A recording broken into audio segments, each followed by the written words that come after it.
First off, I guess let's start off with the last legislative session. You know, for a Democrat in a mostly Republican legislature, there were a lot of controversial bills passed, and from your perspective, I assume a lot of sort of lowlights to this session. Point me out what exactly you found most problematic in the last session, but also point me out something that you think that you were proud to have voted for that you think will really do a lot of good going forward. Well, it's interesting because 2 years ago, I sat in this chair on this Zoom because of COVID, and you asked me, what are you going to be able to do in this highly partisan charged environment as a Democrat? And there are a lot of lowlights from the most restrictive abortion bill in Florida's history. We spent a lot of time fighting cultural wars instead of dealing with the needs of Floridians. But I am happy to say that I had a lot of highlights my first term in office. I was able to work across the aisle, and I actually had 5 pieces of my legislation signed into law. The first one dealing with sea level rise that was put into the Speaker's Always Ready flood package. The second one, which is a huge issue for South Florida, a study to deal with the gates and an accountability system for the gates on the 18 gates on the east coast of Florida, where all the flood water drains out that are going to be compromised by 2035. That was a bipartisan bill with Senator Ana Maria Rodriguez, and I was able to secure $2 million in funding for a study. Mia Marcono, the student in Orlando who was murdered by her, the maintenance worker, who did not have a background check and was given a master key. She went to Flanagan High School in my district. And I sat down with her parents, and we were able to create the Tenant Safety Act. So now we have protections put in place for renters.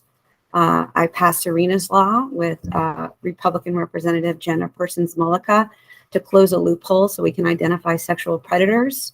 And I also passed a law to identify healthcare disparities, which was a huge issue. We saw in COVID that people were not getting the same level of care. And Senator Chevron Jones and I now have a requirement that ACA must collect data by race, ethnicity, primary language. So I was able to do some good, a lot of good, especially for South Florida in terms of bills that impact our environment. I was able to secure almost $5 million in projects for my district, including pump stations to deal with flooding and drainage projects. So even though it was a highly charged partisan environment, I have demonstrated that I can work across the aisle and help my community. The other part of that question was, what do you think was sort of the nadir of the whole thing?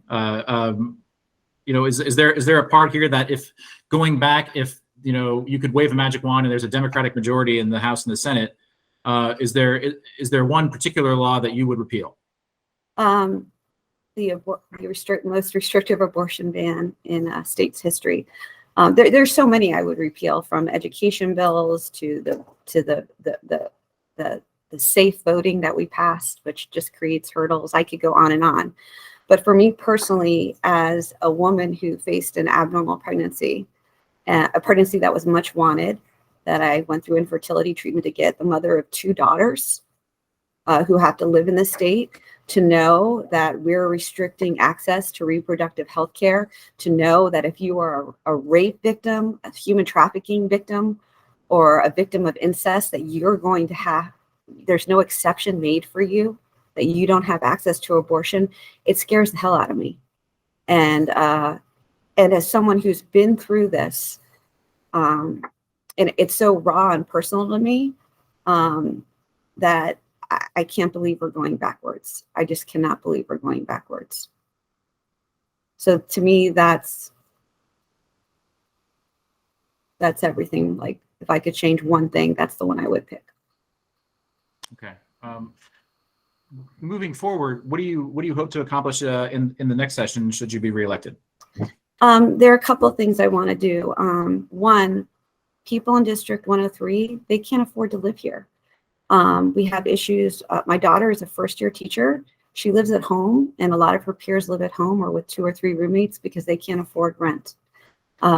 People in my community can no longer afford their property insurance. First-time home buyership is out of reach. So we need to continue to work on those issues. I filed a bill my first session to deal with SHIP dollars, which is affordable housing, and to expand their use for multifamily units to help people get into rental housing, and it was not heard. And I'm hoping that this session will hear that. For the past 2 years, I've filed legislation to expand kid care so that working families have coverage for their children so that they can afford health insurance.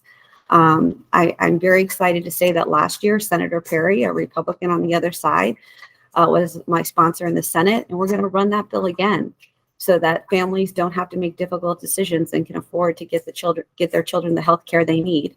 And another top priority for me as a former special education teacher and assistant principal in Liberty City and the Noah Scott housing projects is ensuring that we have a high quality public education. There has been a war on teachers, a war, all out war. And we, like the rest of the nation, we're facing a teacher shortage. Do you want to know why? Because they're demonized, because they're not paid appropriately. They are educating the future of our community. They are developing the next workforce, and it should be the highest priority of the state. And so I'm going to continue to fight for public education, fight for those high quality public school teachers. I was in a home last night with a group of parents, all who have children with disabilities, and they just don't want someone off the street teaching their child.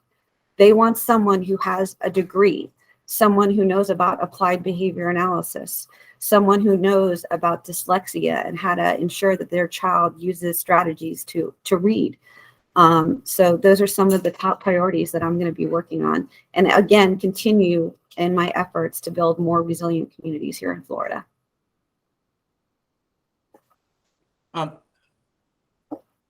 Tony, if you had questions, please do fire away. Well, I do have a question that relates to your former position, and just to get right to it, do you think the governor was correct in suspending the 4 members of the school board? I do not understand what the governor, like how what parameters or what guidelines he uses to make those decisions at all. I question what he does on a continuous basis. If you look at the state attorney, he was suspended in Central Florida because he said he wasn't going to enforce the abortion law. He was removed from office. Did the governor have authority to do that when he hadn't broken a law? Then we have the sheriff in another part of the state who said, I'm not going to enforce the gun law we have, yet he wasn't removed. I think he arbitrarily removes people. I don't understand. He doesn't have any consistent reasoning, or he is unable to explain why he does that, because these are duly elected officials. So I just have concern about his process overall. And besides those concerns about the process, what about this particular case? Do you think those 4 members after the grand jury report came out should have remained on the board? I can speak for myself. As a former school board member, I continuously outlined deficiencies within the operations of our school system. I continually spoke about what was wrong with the bond. My last evaluation was over 200 pages with evidence as to why I thought Mr. Runcie his contract should be terminated. So I know what I did to correct the situation. That many of these board members were resigning already, were up for re-election. The voters could decide. So I don't know what went into his decision-making process to do that. So does that mean you don't think that he should have removed them? I don't know why. I can speak for what I did. I am not sure what information he has that he utilized to make that decision. Okay. Thank you. The governor, just to follow up on that, the governor right now has, fairly broad powers to suspend somebody from office, not just if they've committed a crime, but, for malfeasance, misfeasance. The wording of the law includes like public drunkenness and all these other kind of, old-timey sounding things. But do you agree with the idea that the governor ought to be able to suspend elected officials who have not been indicted or charged with a crime? I think we need to look at that law and look at the parameters that are set forth in the policy, which, as yourself, you pointed out, is antiquated. And because I'm not familiar with all of the ins and outs of those, but it's something that we possibly as a legislature need to look at. And maybe we need to tighten it up a little bit. Okay. Moving on to a different subject. The last time the legislature was up there was for a special session on property insurance. Mm-hmm. Are you convinced that what you passed there will have noticeable effects on homeowners insurance in Florida? So I did support the legislation, and it was because, one, it stabilized the market and saved the small companies with the reinsurance assistance program, and two, it curtailed fraudulent litigation. I myself filed my own bill, which was Special Session 13D, because I wanted to expand citizens insurance, property insurance. Right now in the state of Florida, you can be denied access to citizens property insurance if the cost to rebuild your house is over $700,000. What that means is, and I can tell you how this started. Someone called me and said, my insurance company dropped me, and now Citizens says they don't have to cover me. And I was like, what? Citizens is the insurance of last resort. How can that happen?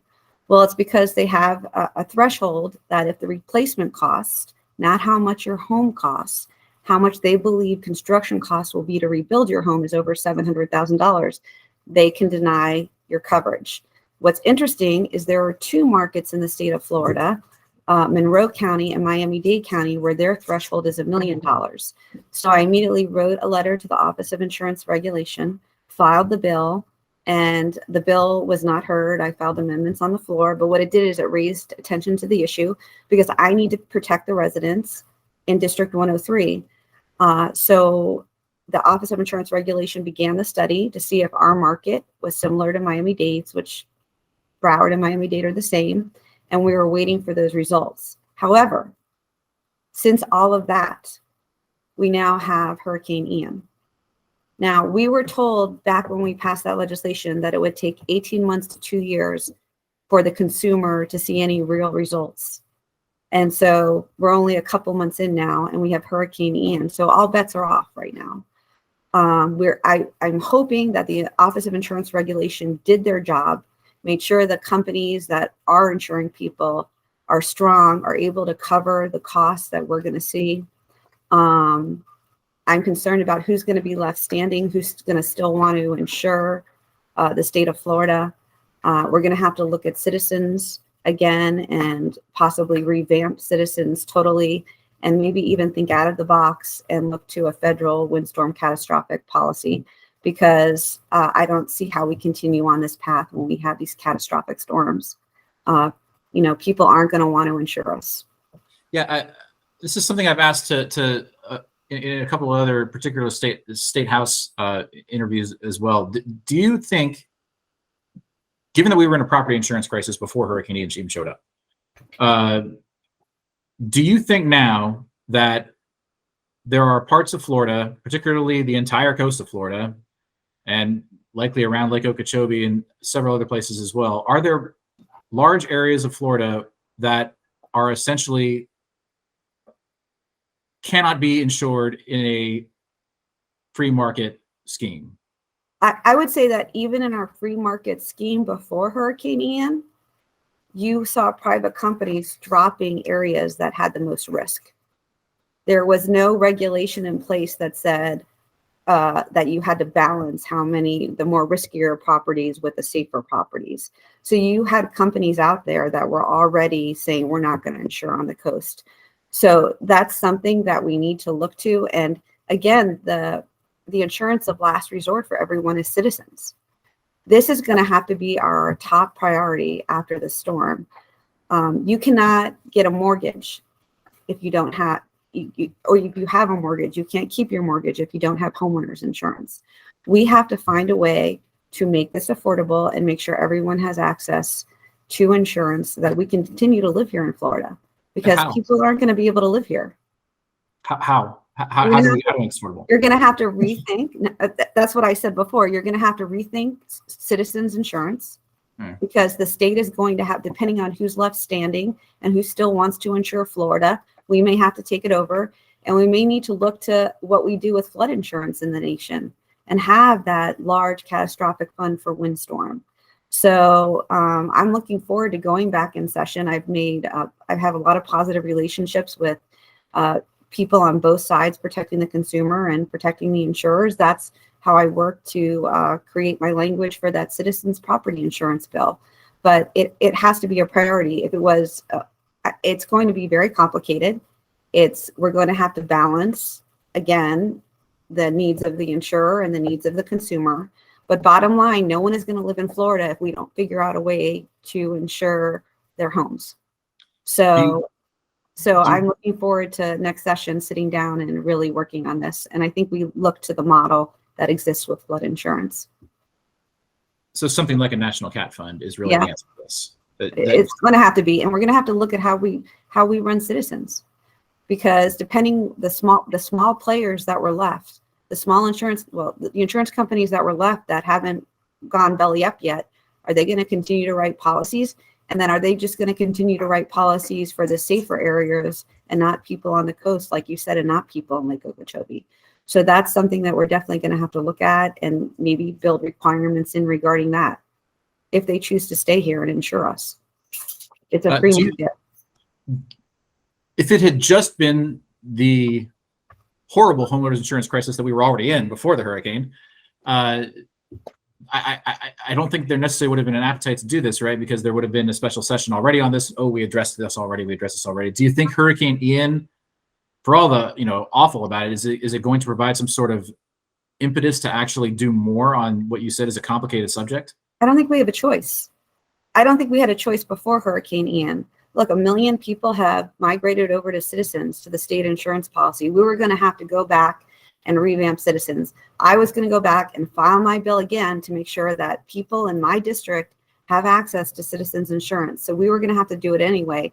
Now there's a greater sense of urgency because a year from now, we don't know what the market's going to look like.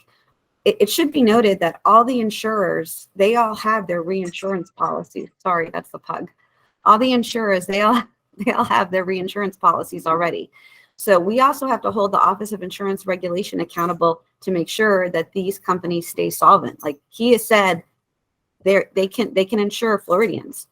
And so we have to make sure that his processes were done correctly and make sure that people aren't left without insurance during the worst time of their lives. They shouldn't have to worry about that. And what scares me even more is that you're looking at the data and a majority of these people did not have flood insurance. That is scary because their damage is the flood, is the storm surge. And so we need to do better as well to educate people. I mean, the people who didn't suffer windstorm but have watermarks 5 feet up their walls and lost everything in their homes, what are they going to have covered at this point? It's devastating what's going to happen to them. And the areas that are going to have access to FEMA are only the areas that were declared. You have Central Florida that they haven't declared them as eligible for FEMA yet. What's going to happen to all those Orlando residents? I mean, we have to do a better job at this. And we say, come live in Florida, the sunshine, the governor will say we're the freest state. Who's going to come live here when they can't access insurance, when they can't afford a home, when they have to risk losing everything in a storm? To move on to a different subject, but also to segue, you mentioned the governor would call this the freest state, and I sensed some sarcasm in when you said that. What do you think of the governor's priorities these days? And can you point to what common ground you have with Governor Ron DeSantis? Oh, the common ground is definitely on the environment. I'll start with that. That's a good place to start. Especially with Always Ready Florida, the fact that we're investing money in bills to build resilient communities. What issues do I have? One, public education. You want the list. The public education. the fact that we don't value teachers, the fact that we don't want to provide a high quality public education to our students. And everyone knows as an educator that it's that person in that classroom that makes all the difference. 2, that a woman can be raped or sex trafficked and denied access to an abortion. 3, that my children are going to grow up in a state without reproductive freedom. 4, that we have basically scared everyone. No one can talk about anything in classrooms. 5, this is something that, and I could go delineate the list, but I really want to point this out because this is news to me, and I find it very disturbing as a mother and as an educator. So under the parental rights law, you have to notify the parent if someone goes to a counselor or or goes to the social worker for help. So what's happening in schools across the state, and I don't know if it's an implementation issue or what it is kids will go up to their counselor and crying and say, I really need your help. The counselor may not even know what they need, what help they need. And they say, okay, but I'm going to have to let your parent know I came to see you. You came to see me. And that kid walks away crying and doesn't get their needs met. That is scary to me. If anyone has teenagers, you know that there has to be someone they can trust and go to when they're in pain. And that person isn't always going to be the parent first. And so I'm trying now to figure out, is it an implementation issue? Is it why this is happening? Why children, we talk about that we're focusing on mental health. We're putting all this money in mental health. Well, if children are afraid to go and seek out help, and trust me, teenagers, it takes one kid to find out that they can't trust talking to their counselor for every other kid in the school to know that. I mean, that scares me. We have a real issue with death by suicide among our youth. And we know there are mental health issues with COVID. We see that not just with children, but with adults.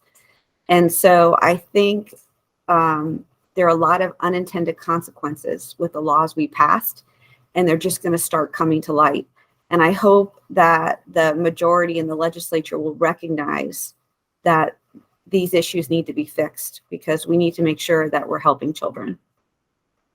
You mentioned earlier, and also, kind of part of this answer, but earlier you had said there is an all-out war on teachers. To what end? Why do you think the state is cracking down so much on what teachers can say in classrooms? I can tell you, for instance, when I talk to parents, I get told, you're teaching my child, this one is really upsets me. You're teaching my child sex. You're teaching my child how to be gay. Well, let's just, first of all, you're born gay, number one. You're not teaching someone that. Number 2, in the K-3 curriculum, which is posted online for every county, you will see that they're not taught sex. They were never taught sex. There is no sex ed. They're talk about their body. They're talk about self-esteem. And the only mention is, if you look at the curriculum, is that the parts of your body that are covered by your bathing suit, no one should touch those, which is more about preventing sexual assault on children. And so what happens is there are all these false narratives out there that aren't true. I hear you talk critical race theory.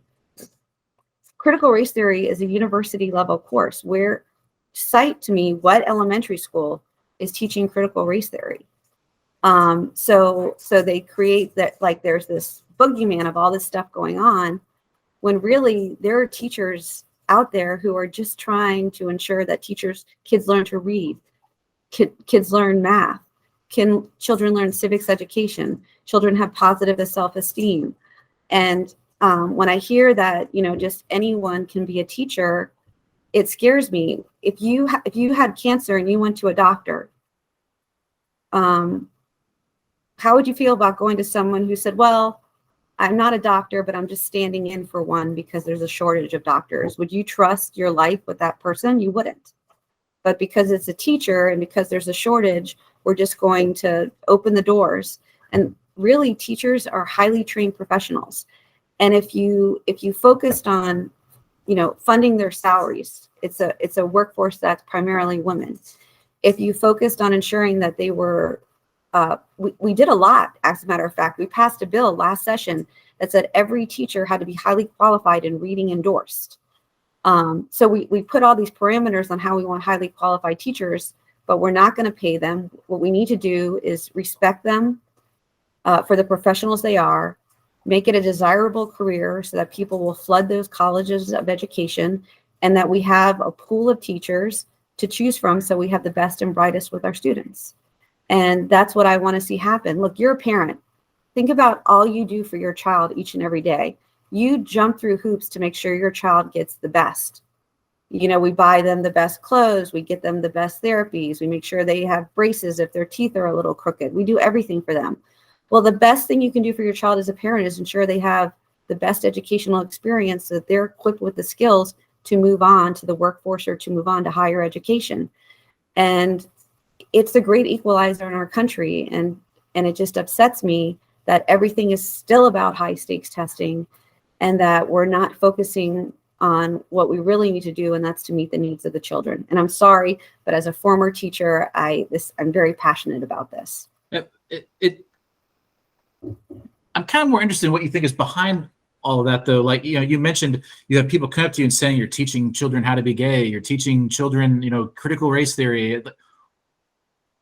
Why have all of these, kind of attacks been made, and then bills passed in response to these attacks on the part of your colleagues in the legislature that make these claims? Why are they making these claims? Why this, as you put it, all out war on teacher? To what end? What's the point? I don't know, because honestly, I think a lot of it has to do with politics. I think right now, it's all about it, and it upsets me, because I think the best policies are created when both sides work together. And I believe that. And I'm a Democrat, and I believe that when you can sit down with someone and have different ideas and come up with the best solution to solve a problem, it works. But everything out there is so polarizing now. But when I knock on doors, what I find is that really most people out there, they're in the middle. They're tired of all the hate. They're tired of all the anger and the fights going back and forth. People have real problems. And all we're dealing with are with the extreme issues that are polarizing, that are culture wars. And what we need to do is help our neighbors. We're talking about insurance. We're talking about cost of living. We're talking about rent. We're talking about making sure that my child who may have autism gets the best teacher so that he has independent living skills and can function in society. We're talking about healthcare. There's so much out there that needs to be fixed, that needs to be the priority of the legislature. And if you look at my bills, if you look at every bill that I ran, and if you look at the bills that I passed, it's because I'm going to focus on the people in my community. I'm going to focus on the real issues that's going to change the lives of people in my community. That's why I have the flooding bill. That's why I have the sea level rise bill. That's why when I found out that somebody's given a master key to an apartment without a background check, that I thought, how can that be? That's common sense, right? Healthcare disparities. The SHIP bill, the housing crisis has been here a long time. My first year in session, I had a bill for affordable rental housing. So I'm going to continue. Look, my job is to focus on the people in my community. That's who I'm going to help. That's who I'm going to be there for. That's when you look at my legislation, it's going to be about them. It's going to be about how do I improve their life. Other people can fight the wars. But I am here to help people. And so that's my priority. Have you had any forums or debates or anything with your opponent? No.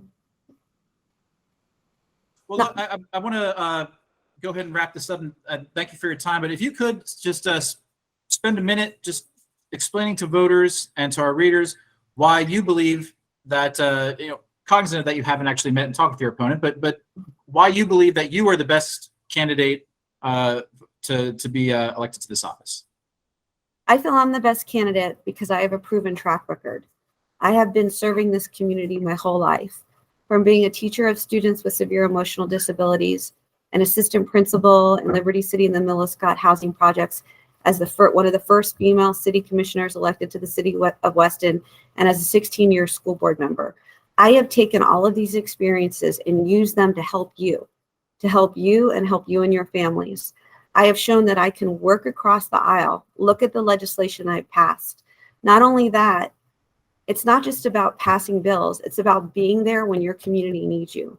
When my community needed me, I helped facilitate COVID vaccines for Century Village. When my community needed me, I made sure that I was passing out food and getting food and resources to those people who were hungry and needed to feed their children. When my community needs me, when they need rental insurance, access to rental assistance, when they need access to mortgage assistance, when they have educational issues, I'm still dealing with educational issues, I am there for them. I give my personal cell phone number out on every piece of literature. People know that when they call me, they are going to get me. This job for me is about helping my neighbors. And I have shown time and again that I am able to do that. That I'm going to be able to improve your quality of life, and I'm going to be able to fight what's important to you. If you want someone who's just going to fight the rhetoric and go out, and I'm about results for my community. And I am hoping that you will give me the opportunity to serve you again. It has been an honor to represent each and every one of you. I'm going to give my cell phone out right now, 954-668-3662. This is a passion of mine, and I'm going to continue to ensure a better quality of life for you and your families.